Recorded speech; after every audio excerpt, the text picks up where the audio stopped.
11:42. Continuamos con más de Noticias Globovisión Internacionales. De inmediato le damos la bienvenida a Manuel Camilo González Vides, politólogo e internacionalista. Nos acompaña desde Colombia para revisar y profundizar un poco más acerca de la crisis política y social que se vive en este momento en Haití. Manuel, muchísimas gracias por acompañarnos. Buenos días. Buenos días, Trina. Un saludo para ti y para la audiencia. Manuel, quisiera que entráramos un poco en contexto y que me explicaras o nos explicaras a todos los que están en sintonía en este momento cómo parte esta crisis que se está viviendo durante los últimos días en Haití. Por supuesto, parte desde el ataque de la prisión donde se fugaron miles de presos, sin embargo, también en un contexto político ligado a Ariel Henry. Así es. Yo creo que hay dos vectores interesantes de entender sobre esta crisis. Primero, hay un vector relacionado con el ascenso de los grupos criminales en Haití. Esto tiene que ver un poco con la ruptura que se ha generado entre la relación de los actores políticos como tal con los actores criminales. Y esto también se ha ido reforzando un poco con la ausencia de instituciones electas en Haití. En Haití no tenemos presidente y en Haití no hay Congreso. Por lo tanto, tenemos un Estado que no ejerce la representación política y la participación política también. Está totalmente ausente de este país y por lo tanto lo que hacen los actores criminales que se han empoderado gracias a su cercana relación con los políticos en el pasado, como con la financiación ilegal mediante los secuestros y obviamente con el tráfico de armas y el tráfico de drogas relacionados con Jamaica, pues obviamente lo que tenemos es un caldo de cultivo muy efectivo para que estas bandas criminales terminen por cooptar y dominar amplias zonas de Puerto Príncipe y pues obviamente muchas zonas relacionadas fuera de la capital en Haití. Y ahora, Manuel, ¿quién es este ex policía que lidera una de las bandas más importantes en Haití?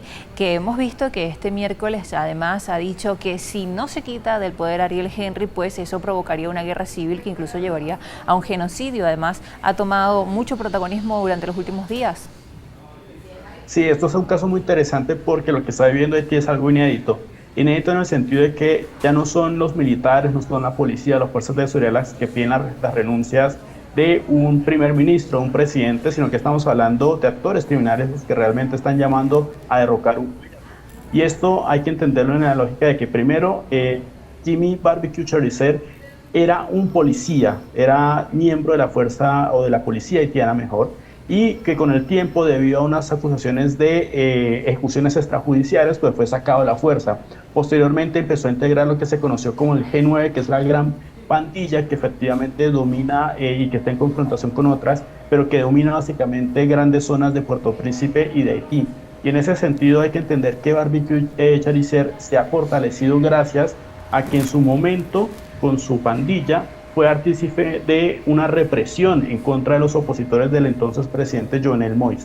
Cuando muere Jovenel Moïse, básicamente queda ese vacío de poder, porque obviamente no hay presidente, no hay alguien encargado en la presidencia, y obviamente todos los recursos que pudo extraer de ese gobierno, pues obviamente ahora le están funcionando para dominar totalmente la situación en el país.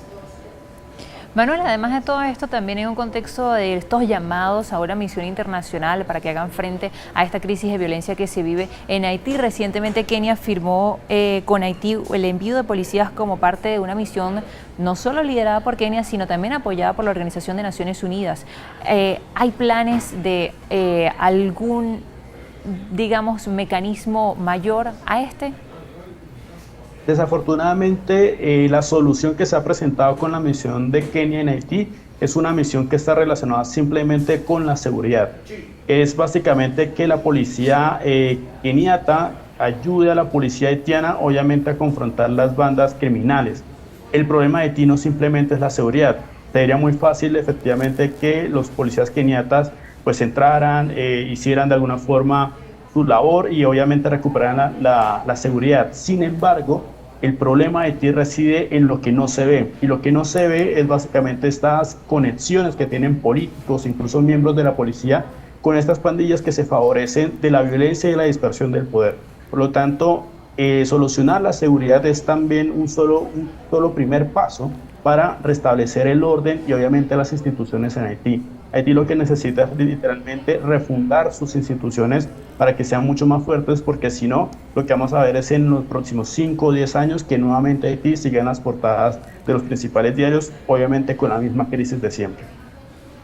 Y Manuel, causa por supuesto muchísima preocupación la crisis de violencia que hay en este momento en Haití. Recientemente la ONU dijo que más de 8.400 personas fueron víctimas de la violencia de pandillas el año pasado y que además también las cifras rompen récord durante el mes de enero, parte también de lo que ha dicho Naciones Unidas y forma parte también de un contexto donde es uno de los países o es el país más pobre de toda América. ¿Y cuáles son ahora el escenario a partir de este momento que podría ser considerado el momento más crítico en Haití? Estamos ante un escenario que literalmente es mirar al abismo, porque primero el presidente Ariel Henry ya terminó su periodo. Se supone que mediante un acuerdo de diciembre de 2021 él se había comprometido a entregar el poder el 7 de febrero de este año, pero no lo ha hecho.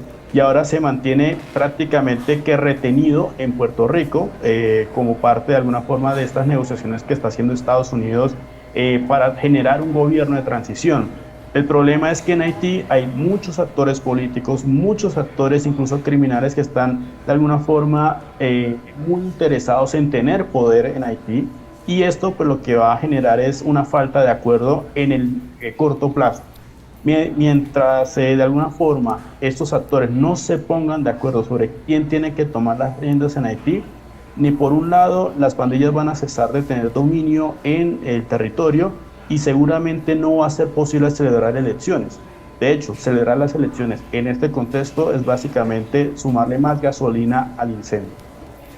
Bueno, muy lamentable lo que está sucediendo y bueno, veremos cuáles serán también, cuál será la posición de la comunidad internacional que ha estado haciendo distintos llamados, pero parecen no ser realmente atendidos o no de la manera en la que parece necesitarlo o de la manera en la que parece que lo está haciendo Haití o lo ha hecho durante los últimos meses. Gracias, Manuel, por acompañarnos.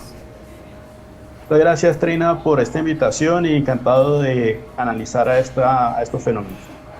Nos acompañó Manuel Camilo González, politólogo internacionalista desde Colombia. Al regreso seguimos revisando más informaciones en materia internacional. Nos quedamos interactuando a través de @internacionales_GB.